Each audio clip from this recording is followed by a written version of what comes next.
That was so good, Maggie. Those were some very good tips. Wow. I want to talk about the 7 types of intimacy, but I want to ask you, do you remember watching your family of origin, watching your parents interact with each other? Maybe your mom and dad interacted. Maybe your mom had a boyfriend. Maybe your dad had a girlfriend. But do you remember watching them interact and how you felt a lot of times? We have families of origin that we have learned from, that we have learned how to interact with that opposite sex. We've learned how to advance, how to pull back. We've learned how to connect, how to disconnect. And so when you think about that, I want you to think, am I performing the same way my parents performed?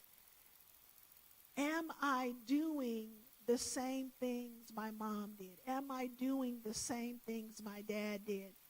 Am I talking to my wife the same way my dad did? Am I talking to my husband the same way my mom did? That is something that we need to consider, because if you are, and it was healthy, of course you want to continue. But if it was not healthy, you definitely want to reconsider your interaction with your spouse. And so we're going to talk about intimacy.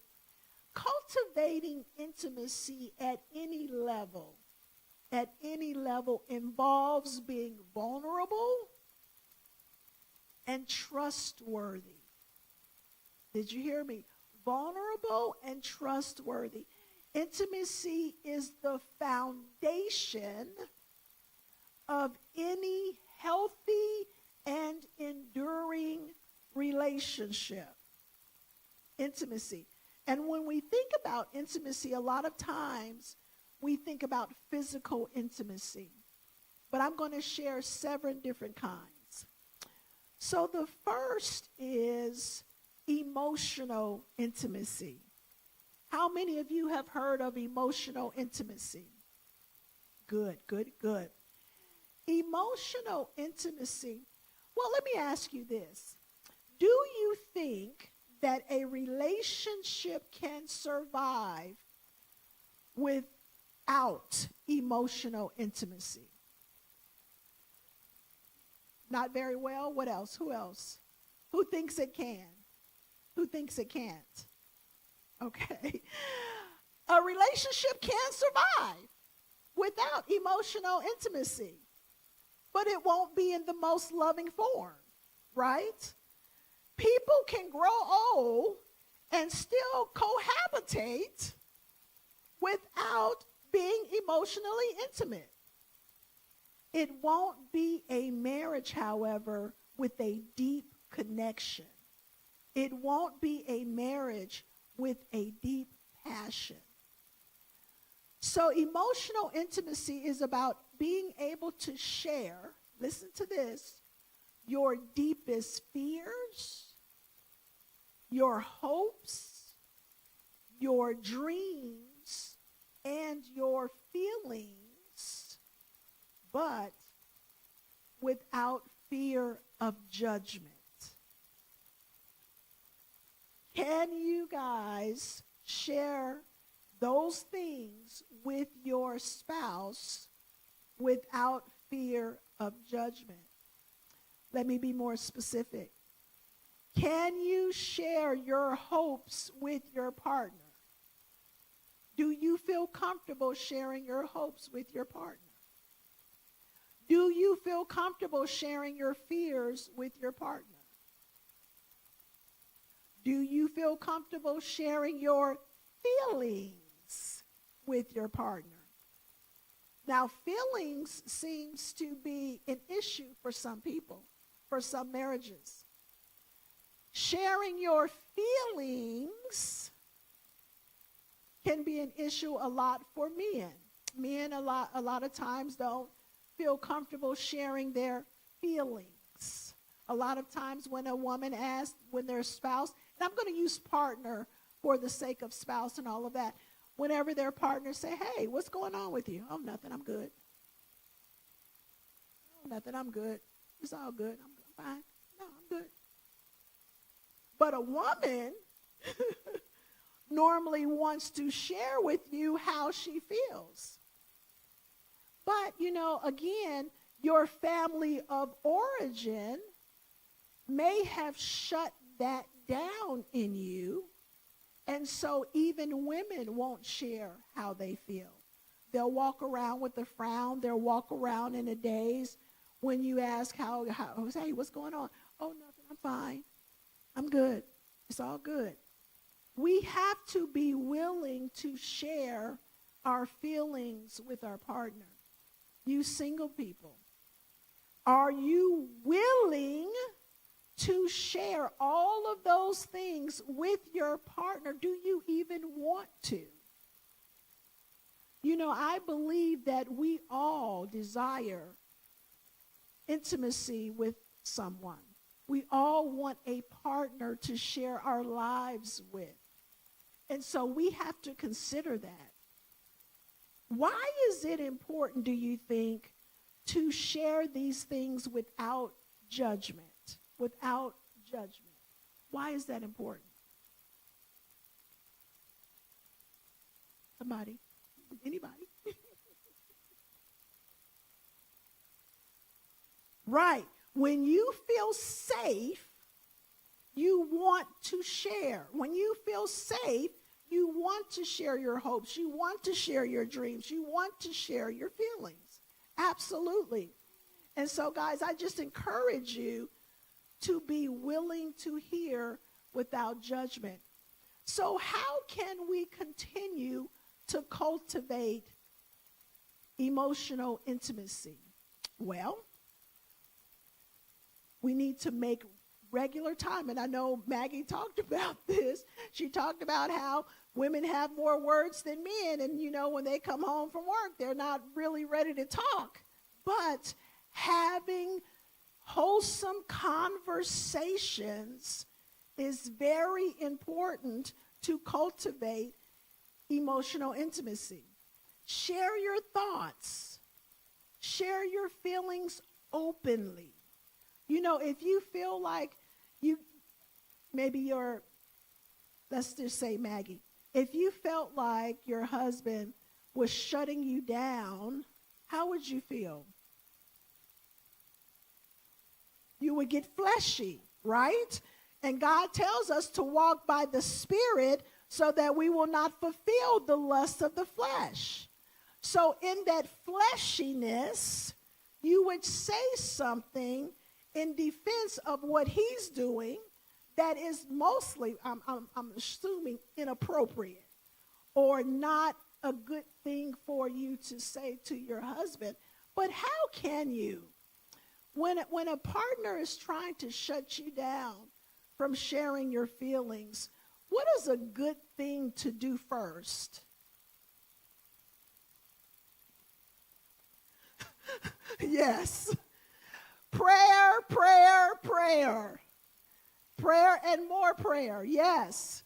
So, my husband and I, when we were younger, we married when I was 18 and he was 19. And so we have been together for a lot of our younger years. And there were some times when I would just look at him and I would walk away and I would pray, but it was not good prayers. I would be like, God, if you don't do something with him, I don't know what his pride. I'm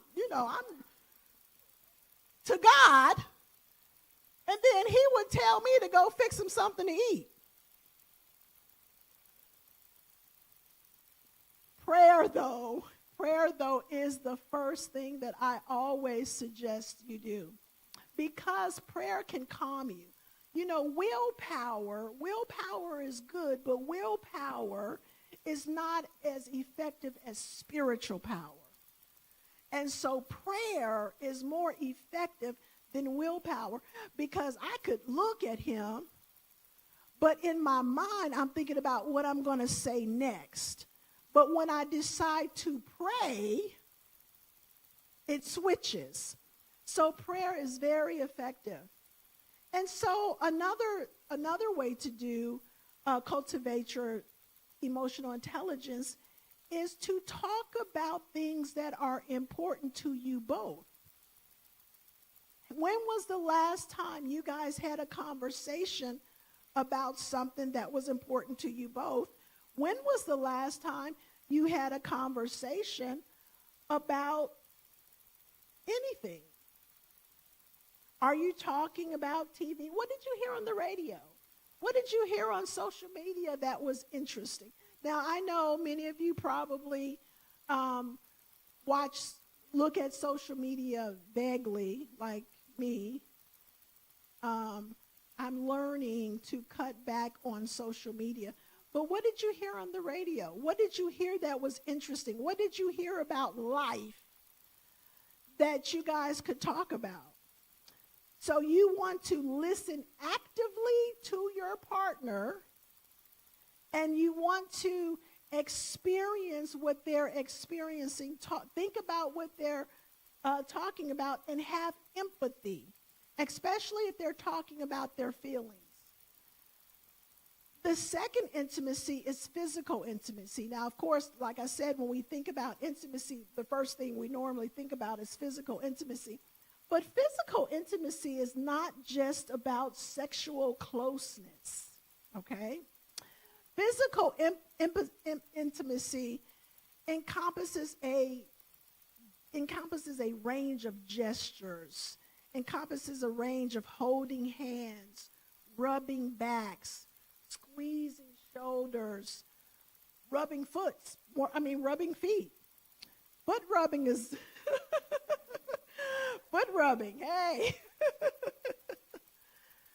Physical intimacy in a relationship is a way to express your love, not just for sex, but for comfort and affection. Comfort and affection. And so in order to cultivate that physical intimacy, you want to think about passion. So passion is a fuel for many emotionally intimate couples, okay? So think about passion as a bridge between emotional intimacy and physical intimacy. And couples have a great deal of passion when they are interacting with each other. It's almost like it's a fierceness. It's a love that when people see you, they like, oh, wow, they look good together. Or, oh, wow, they're in love. Have you ever thought about that? How do people see you in public? What do you think people think about you when you're in public? My husband loves to hold my hand. And I love, of course, I don't mind holding his hand too. But we hold hands often. And when we go in stores, we laugh and joke. And the people around us smile at us. And, I didn't think about that until we were laughing and joking at a register. And she was like, oh, you guys are so much fun. And I thought, oh, cool, okay, that's good. You want people to say those things about you. But you want to try to cultivate that physical intimacy.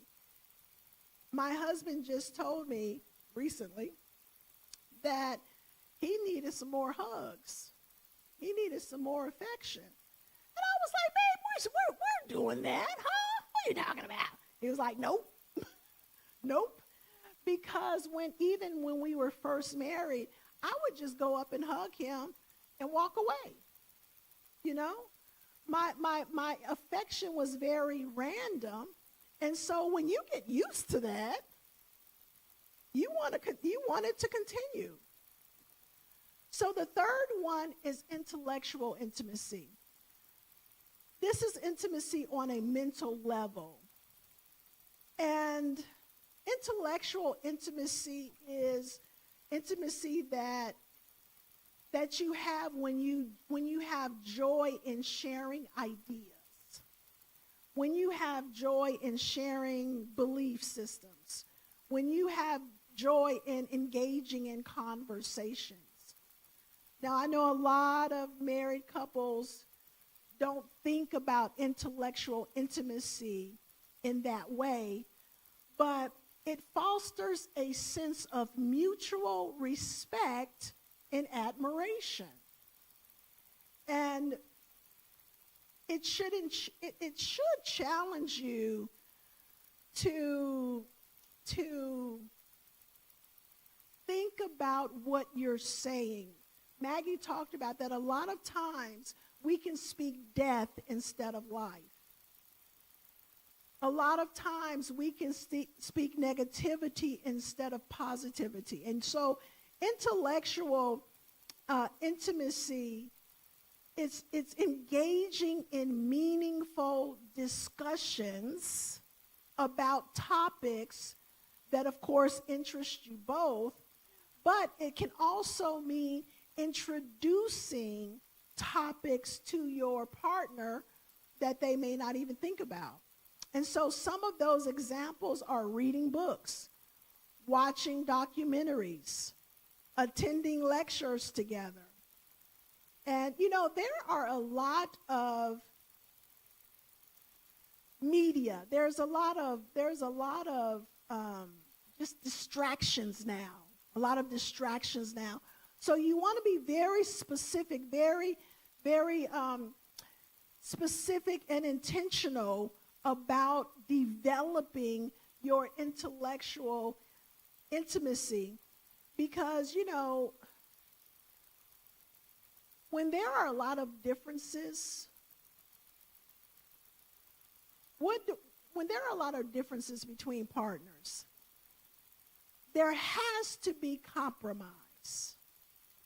There has to be compromise, because compromise is essential for great relationships.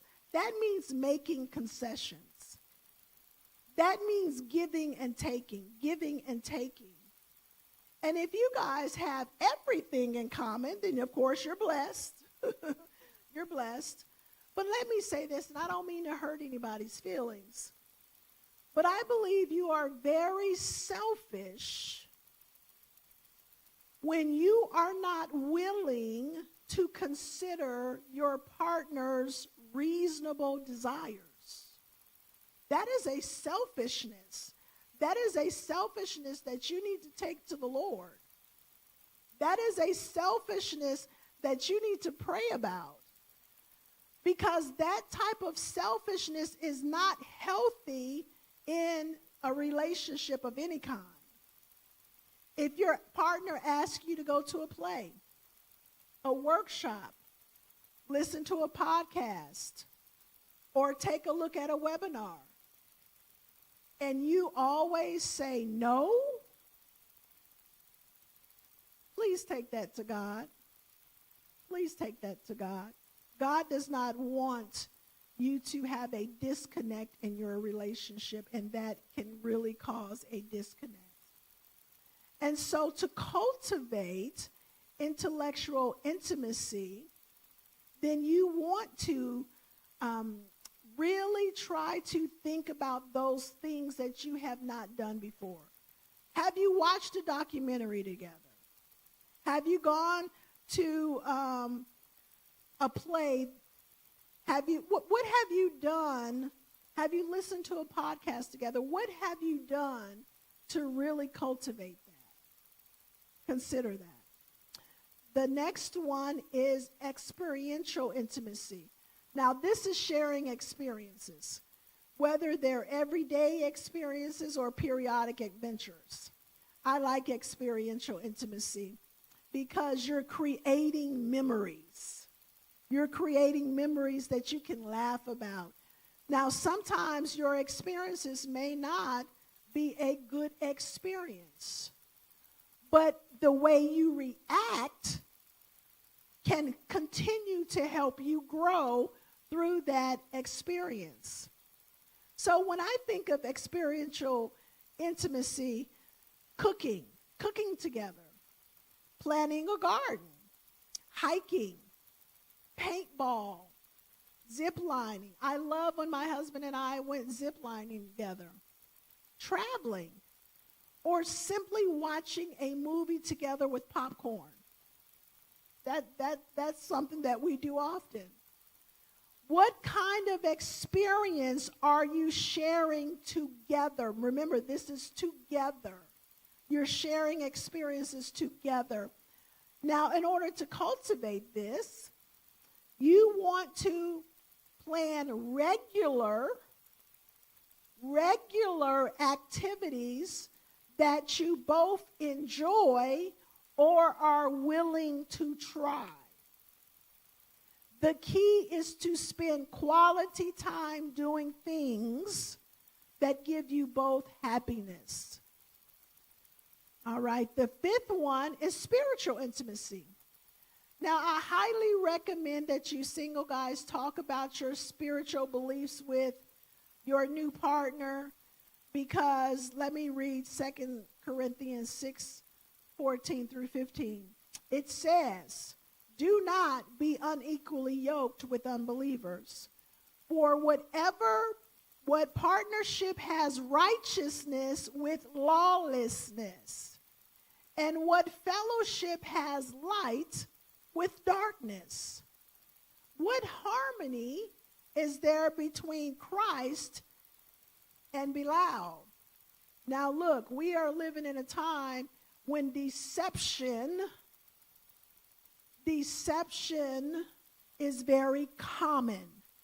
And there are men and women who can talk God. They can talk the Bible, but they are not Christ-like.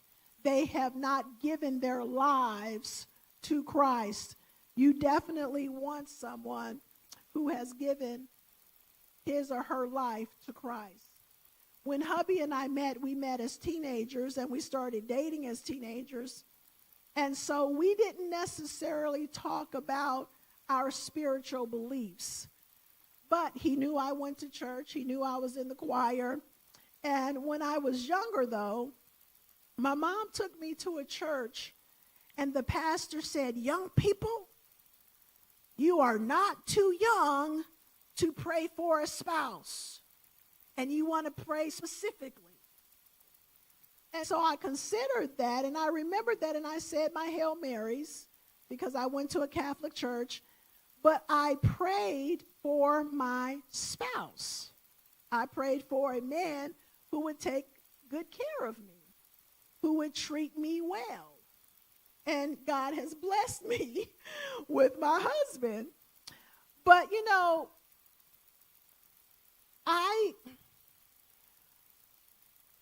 my mother died my senior year of high school, and so I pulled away from God. But then I began to think about God and think about his love and just circumstances. He began to draw me back to him. Sweet Daddy had already told me that I was the one, but he didn't talk to me. When I rededicated my life to Christ, he didn't hinder me. He didn't threaten me. He didn't tell me that I was crazy for believing in God, for going back to God. And that is a blessing. So those of you who may, your spouse may not have received Jesus as their Lord and Savior, be patient. Continue to pray for everything concerning your marriage, concerning everything that concerns him. But trust God to minister to that situation. You know, our spiritual beliefs and practices can be absolutely meaningful in the best way. In the best way. So how do we cultivate? We cultivate by discussing our spiritual beliefs and practices openly. We attend religious services together. We meditate. We explore nature. I mean, have you seen how God can amplify nature and you exalt him? He is so into nature. He is so into what he created. But we must respect and support each other's spiritual growth. Now, if you are growing faster than your partner, don't leave your partner. Don't leave your partner. Don't get caught up in church. Don't get caught up in pastors. Don't get caught up in the religious system that will continually pull you away from your partner. That is not God's will for you.